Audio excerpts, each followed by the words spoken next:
Bom dia, eu sou Antônio Caetano, você está no Café nas Nuvens. E esse vídeo é para falar sobre uma coisa que me ocorreu agora sobre os auspícios de Platão e Aristóteles, das minhas leituras, né? É, que é o seguinte, né?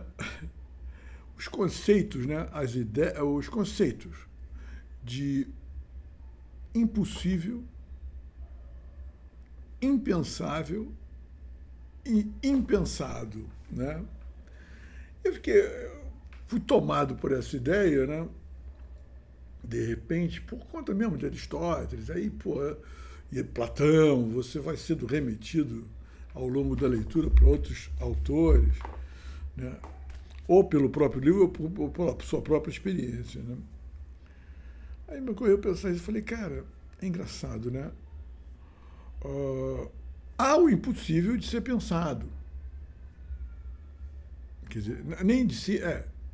O impossível de ser pensado. Quer dizer, que é o absurdo, é o ilógico, o contraditório, né? Por exemplo, um círculo quadrado, né? Isso não existe, né? Os eventos são muitos, os exemplos são muitos, mas fiquemos só com isso, né? Há o impensável, né? Que é aquilo que, de certo modo, você pode intuir, pode, uh, entre aspas, até ver, mas não pode descrever, não pode pôr em palavras. Não tenho palavras para dizer. É algo que a gente às vezes repete até como um efeito retórico, mas quase sempre é verdade. A gente não tem muitas vezes o que dizer em certas circunstâncias. Não há nada de dizível, ainda que a gente sinta uma empatia muito grande naquele momento, né? Mas a gente não consegue nem descrever, seja a dor, seja qualquer outro sentimento relativo a algum evento, né? Outro exemplo que eu gosto de dar é um exemplo muito simples, né? Que é o seguinte: você chega na sua janela e olha, né? Você, tudo que estiver ao alcance da sua vista, você está vendo imediatamente, simultaneamente. Mas se eu disser para você, por favor, me diz o que você está vendo? Essa pergunta vai pegar você de surpresa. O que você está vendo? Você vai dizer nada. A primeira resposta é nada. Porque, na verdade, esse nada quer dizer tudo. Eu estou olhando tudo, mas nada em especial, né? Mas se eu disser para você, me descreva o que você está vendo, imediatamente você vai procurar um ponto para começar a sua descrição. E esse ponto, quer dizer, esse lugar vai se encadear com outro, com outro, com outro, com outro. Então, aquilo que te vinha como uma simultaneidade, você vai organizar numa sucessão. Porque a linguagem é sucessiva e aquela experiência era uma experiência de simultaneidade. Então, o simultâneo não pode ser traduzido para a linguagem, porque a linguagem é sucessiva, né? E aí chegamos no impensável dos impensáveis, que é Deus, né? Que Descartes associou ao infinito, né? A ideia de infinito em nós foi nos deixada por Deus como uma assinatura, né? Então a ideia de infinito é relativa a Deus, né? Deus é o único que de fato tem esse atributo e de certo modo esse atributo é um atributo máximo, né? E o infinito é impensável, porque justamente o infinito, acho que uma associação lógica ao infinito é da simultaneidade, né? Infinito é aquilo que foi e será tudo ao mesmo tempo. Quer dizer, talvez a única limitação e isso é uma discussão, eu não me lembro bem o que Descartes diria, mas enfim, ele diz que a limitação que eu vejo nessa simultaneidade onde tudo está ali, né, só não está o impossível, né, aquilo que é contraditório. Isso pode ser dito. Ah, eu quero um círculo quadrado, mas não pode ser representado, né? Isso está ou não está no âmbito, no conjunto do infinito. É uma discussão, sabia? Que, se não me engano, é uma discussão, porque isso remete à onipotência de Deus. Deus pode tudo, inclusive o impossível? Não, eu acho que Deus pode, sobretudo, o impensado e o impensável, porque a gente, quer dizer assim, a gente bate no infinito como um limite do pensamento, né, que para nós se confunde com um. Aí, o que dentro desse infinito que eu vislumbro é apenas impensado ainda, ou é de fato impensável? Eu posso avançar nesse terreno, eu posso avançar pelo terreno do impensável, até certo ponto, sim, né? Mas a distância sempre permanece a mesma. Eu avanço, eu digo, não, peraí. Tem alguma coisa que eu achava que era impensável, mas na verdade foi apenas impensada. Eu posso pensá-la a partir de certos recursos, linguagens, princípios, né? Um exemplo é a física, né? Quer dizer, a física, no exato momento em que a física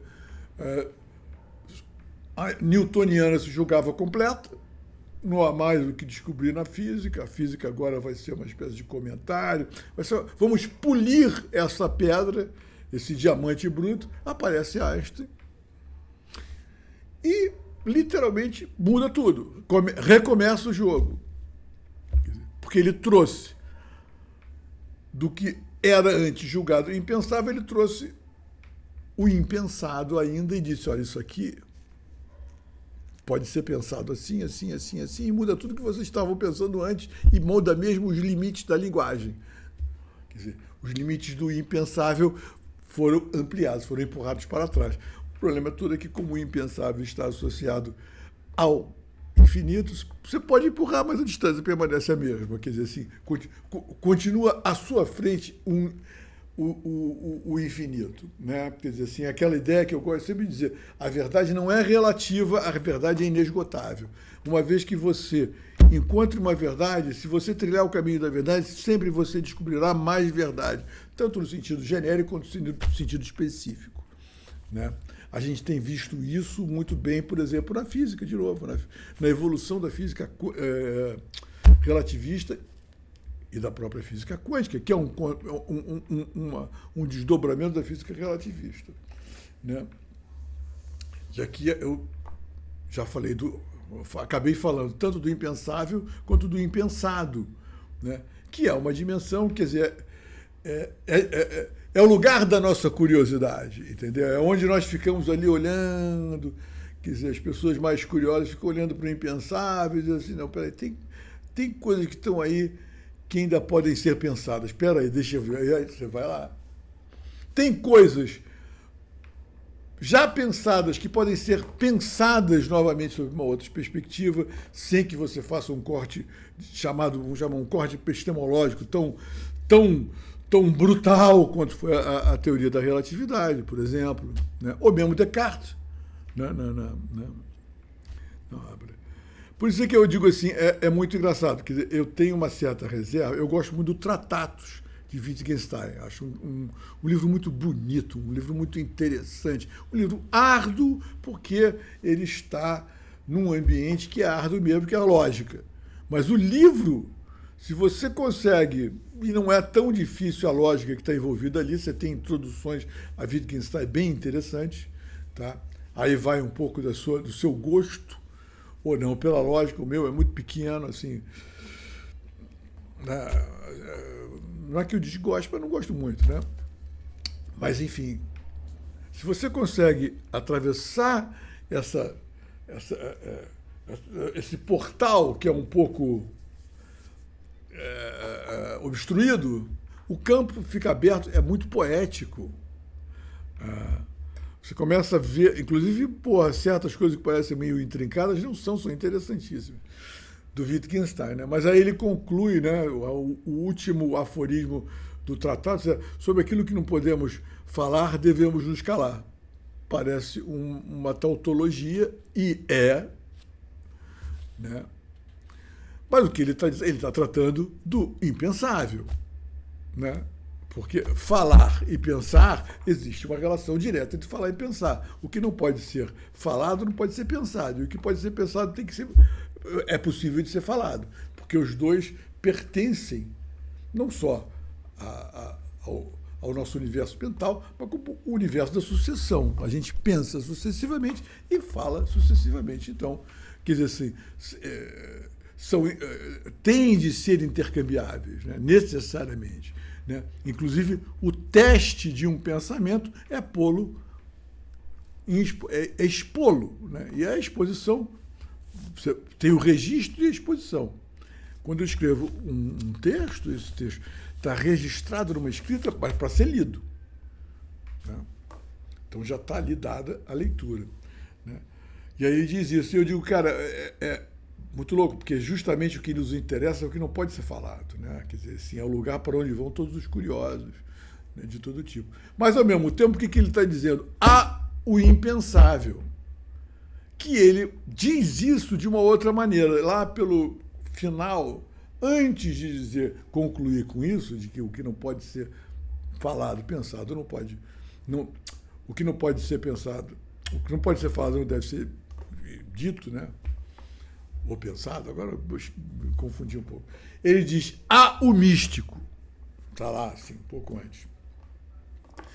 Ou seja, há esse limite do pensamento, de algo que eu acho que ele vai usar, inclusive, essa ideia, que pode ser visto, intuído, mas não pode ser expresso, está além da linguagem. Né? Então, sobre isso não se deve falar. Não se deve tentar falar sobre aquilo que está além da linguagem ou do pensamento. É isso que ele está querendo dizer, basicamente. Né? Por que eu trouxe isso? Porque eu achei muito curioso eu ter pensado nisso, né? E eu gostei do jogo de palavras, né? O impossível, o impensável e o impensado. E, ao mesmo tempo, sabe, eu acho que a gente passa o tempo todo aferindo o mundo à nossa volta segundo esse padrão, basicamente. Porra, o que é falso? Está no âmbito do impossível, se a gente quiser, né? Quer dizer, o que é contraditório e, portanto, falso, e o que é absurdo. O que é impensável, e aí a gente pode colocar aquelas coisas que, por exemplo, imprevisível, né? O futuro, de certo modo, é impensável. Ou pelo menos como certeza. Quando você vai falar do futuro, você tem que partir do princípio que o futuro é impensável, mas ele tem um componente ainda impensado. Né? Por quê? Porque como o futuro está, de certo modo... Não, de certo modo não. Como o futuro está atrelado ao passado, de um modo ou de outro. Quer dizer assim, você pode, a partir de uma cadeia dedutiva, né? E aí também a experiência, a indução conta, quer dizer assim, o fato de você já ter vivido mais, te permite dizer, por exemplo, assim, pela minha experiência, a tendência desse evento é chegar em X, a X. Há a possibilidade de chegar a Y. Mas o que eu tenho percebido ao longo da minha experiência é que sempre que temos esse evento, chegamos quase sempre a X. Na melhor das hipóteses, Y e por W, puxa, é impensável. Entende? Então a gente está sempre lidando com isso. Queiramos ou não. Faz parte digamos, da estrutura do pensamento, acho eu. Que é exatamente sobre o que Aristóteles, por exemplo, está tratando. É engraçado que Platão, sim, mas com outro sentido, um sentido muito mais, como dirá o Giovanni, né? Reale, mais místico, né? Aristóteles, ele não é que ele rejeite o místico, não, mas ele encaminha a coisa mais para cá, né? Para o âmbito do pensável, mas ainda impensado, né? Então é isso, né? Temos o impensável e o pensável, o pensado e o impensado, o possível e o impossível, né? Essas são as, digamos, 4 categorias, na verdade são 3 e os seus relativos opostos, né? Quer dizer assim, o impossível e o possível, que a gente tem que distinguir isso o tempo todo, né? O pensável e o impensável, né? Então, quando você começa a cair em especulações sobre o futuro excessivas, elas rejeitam isso, né? E há o pensado e o impensado, que é aquela coisa, olha só, você trouxe essa análise, você trouxe aqui, mas espera aí, a gente ainda pode levar isso mais adiante e talvez alcançar um resultado diferente do seu, né?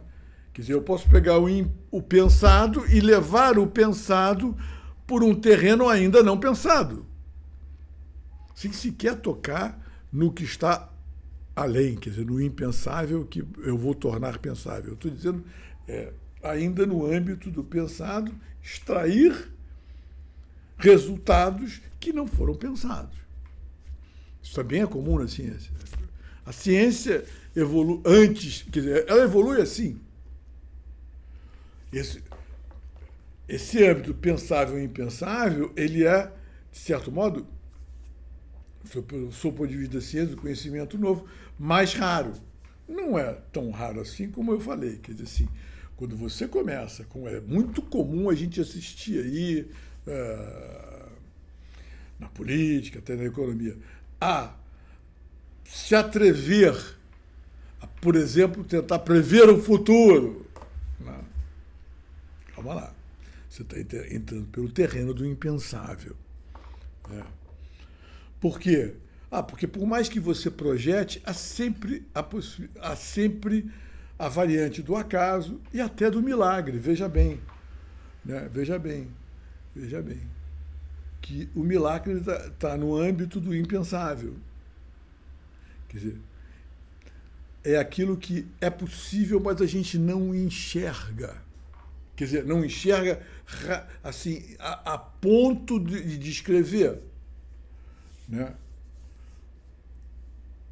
Está muito difícil isso. Quer dizer, assim, me lembrei agora de um milagre, por exemplo, que é um milagre, acho que é em Lourdes, né? Porque não sei se vocês sabem, nesses santuários de culto, onde vão multidões, né? Por exemplo, em Lourdes, as pessoas vão mergulhar a mão ou beber de uma fontezinha que teria surgido milagrosamente, etc. Né? Aí elas vão lá em busca de cura. A igreja costuma ser a igreja chega a ser cética em relação a essas coisas, justamente para evitar a exploração e o sensacionalismo, né? Aquela coisa, vender aguinha, parará, milagrosa, a gente sabe, a gente conhece. Então a igreja ela tudo bem, permite aquele culto, permite aquela peregrinação, aceita, mas como uma coisa de fé, uma coisa bonita, de fé, etc. As municipalidades, por sua vez, sejam elas ateias ou não, ou religiosas, gostam do movimento, a cidade também gosta do movimento, aquilo gera grana, etc. Está todo mundo feliz. Mas na questão do milagre, a igreja é muito rigorosa. Então, por exemplo, você tem lá mesmo uma comissão, e aí, se não me engano, pelo menos um ou dois pelo menos, se forem 3, um é cético, ou 2 são céticos, ateus, etc. Eles fazem o que a gente chama de advocacia do diabo, quer dizer assim, né? Eles procuram contestar de todos os modos, até chegar a admitir que, de fato, isso aqui não tem explicação.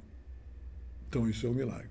E tem um milagre que esse está no limite do impensável. Parece que foi uma. Depois vocês chequem aí, alguém que, enfim, era um problema ósseo, se não me engano. Era um problema ósseo e a pessoa mergulhou o membro nessa fonte e a coisa se reconstituiu, né? Aí você diz, porra, mas isso é impossível. Não, impossível não é. Está no âmbito do impensável. Porque vamos dizer assim, que algo que já foi possa voltar a ser, para nós que estamos no âmbito do tempo, onde a seta não volta, né? Eu não posso voltar lá atrás da minha juventude, né? Não me é dado isso, só em sonho. Ok, mas para Deus o impensável é possível, né? Aquela ideia, não, para Deus nada é impossível, não é bem isso. Para Deus o impensável é possível, faz parte. Então, se você pensar, pô, da seguinte maneira, puxa, digamos que fosse um braço quebrou, o cara perdeu, ficou sem a mão. Pronto, o cara ficou sem a mão, então ele não tem mais a mão, ficou maneta. Aí, de repente, por um milagre, a mão do cara aparece. Você diz, pô, isso não existe. Isso não existe nos anais da medicina, nem nada. Apesar de que, não, os anais da medicina tem muita coisa estranha. Posso até contar uma história aqui. E aí o cara aparece com a mão. Que o que foi possa voltar a ser não é algo exatamente impensável, mas quer dizer, é algo vislumbrável, mas eu não sei como é que isso se daria. Eu posso admitir essa ideia, mas eu não posso verificar se essa ideia é verdadeira ou falsa. Por isso que eu vou dizer que foi um milagre. Eu não tenho como verificar a falsidade dessa ideia, né? Na medicina, eu lembro de uma amiga minha que ela teve um acidente sério, uma moça bonita, sabe? Não exatamente rica, mas rica o suficiente para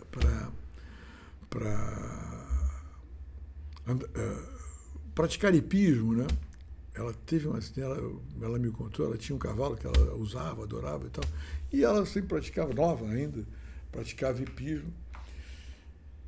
Aí tudo bonitinho, arrumadinha, aquela coisinha, chapeuzinho. Nesse dia, pô, o cavalo dela não estava lá, ela pegou outro cavalo estranho, mas era um cavalo esquisito. Pô, o cavalo deu uma disparada.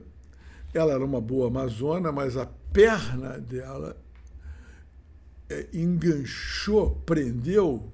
Talvez ela tenha aberto um pouco o pé no estribo. Então, enganchou pé, estribo, né? Aquela correia da sela que segura o estribo, num morão de cerca, e o cavalo continuou em frente. Menino, a perna da menina rodou, rapaz. Ela foi levada aos melhores médicos, aos melhores ortopedistas. Inclusive, você tinha lá tem em Brasília o Hospital Soros Kubitschek, cuja, acho que pelo menos essa é uma especialidade do SAR, e o médico responsável, que é famoso, esqueci o nome, disse para ela, olha, só um milagre. Ela foi super dedicada e o milagre aconteceu. Ela hoje é uma mulher normal, né? Quer dizer assim, então, a medicina está cheia desses casos, assim, digamos, inexplicáveis. Bom, já tem 23 minutos, eu acho que está bom, né? Eu acho que eu falei bastante. Pô, peço que quem quiser comentar alguma coisa, que por favor comente. Quem quiser perguntar alguma coisa, que pergunte, deixa aí seu e-mail que eu respondo em áudio e tal, tará. E vamos seguir em frente. O próximo vídeo vai ser sobre criptomoedas. Estou absolutamente encantado com esse universo que já está aí e garanto a vocês que nos próximos 5 anos não só a gente vai estar fazendo, quer dizer assim, o que a gente hoje faz no WhatsApp, a gente vai estar fazendo dentro de uma blockchain, tá? E todos nós teremos uma moeda digital. Não estou interessado nisso por causa de Bitcoin. Eu acho que o Bitcoin está à parte. O Bitcoin, quer dizer, ele abriu o caminho, mas ele já está em outro nicho. Esqueçam. Não haverá um novo Bitcoin, ainda que eu acho que é bastante possível que as pessoas que com muita calma, com muitos, assim, com estudo, não é no sorteio, lá tá baratinho, não é isso. Mas olhar, entender os conceitos, sabe? Entender um pouco enfim, as avaliações universais de um bom negócio, quer dizer, as regras estão aí desde sempre, né? Mas há coisas muito específicas desse mercado que precisam ser avaliadas. Aí você tem que, porra... Eu tenho batido muito papo com a inteligência artificial. Assim. Eu tenho me esclarecido muitos conceitos aqui. É interessantíssimo a ideia de blockchain e o que pode ser feito dentro de uma blockchain, né? Então, eu acho que tem muita moedinha aí que pode valorizar, né? Mas nada mais será um Bitcoin na vida. Bitcoin foi um fenômeno. O próprio Ethereum, sabe? Mas, de qualquer maneira, se alguém pretende se aventurar aí, não tem muita paciência para estudar, não tem... Eu diria que, a princípio, então, fica com o comum, né? O Ethereum, de preferência o Ethereum, que está um pouco mais barato, né? Eu teria uma dificuldade muito grande de comprar Bitcoin, porque é tão caro hoje em dia que você vai comprar uma fração que é 0, uma porção de zeros e um número inteiro lá na ponta. Para mim é muito complicado isso, sabe? Eu sou um taurino, eu gosto de ter 1, 2, eu gosto da coisa mais materializada. Então, se eu comprasse, seriam coisas muito baratas, sabe? Custassem no máximo R$2, entendeu? Para eu poder pegar 50 contas e comprar logo um monte, né? 25 moedas, 100 moedas. Aí, no momento, eu estou muito duro para isso, até para isso.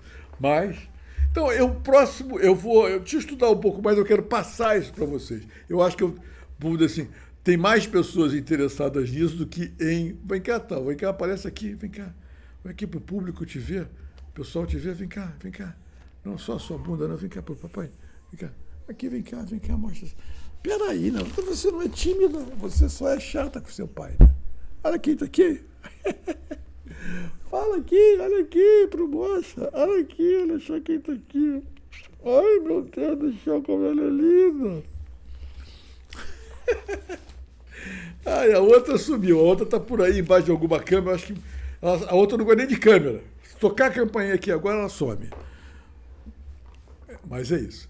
Bom, vocês já conheceram quase toda a família, falta só a Zen, essa que eu apresentei aqui é a Tao. Pode parecer que eu sou budista, taoísta ou algo assim, não sou, mas eu adoro os nomes bem... Eu acho que bicho tem que ter nome, não é nome de gente, não gosto muito de bicho com nome de gente, e tem que ser curto. Se for de gente, que não seja curto, né? Sei lá, um gato chamado Montgomery, eu acho... Harry, eu acho legal. A Montgomery, eu acho um exagero, né? Teobaldo, também acho um exagero, né? Enfim, é isso. Um beijo. Se você chegou aqui, por favor, deixe lá um ok para você dizer, caramba, tem gente que vai até o final, tá? Qualquer coisa, deixe perguntas, etc. Estou louco para bater papo sobre esses assuntos, sabe? Tchau. Já falei.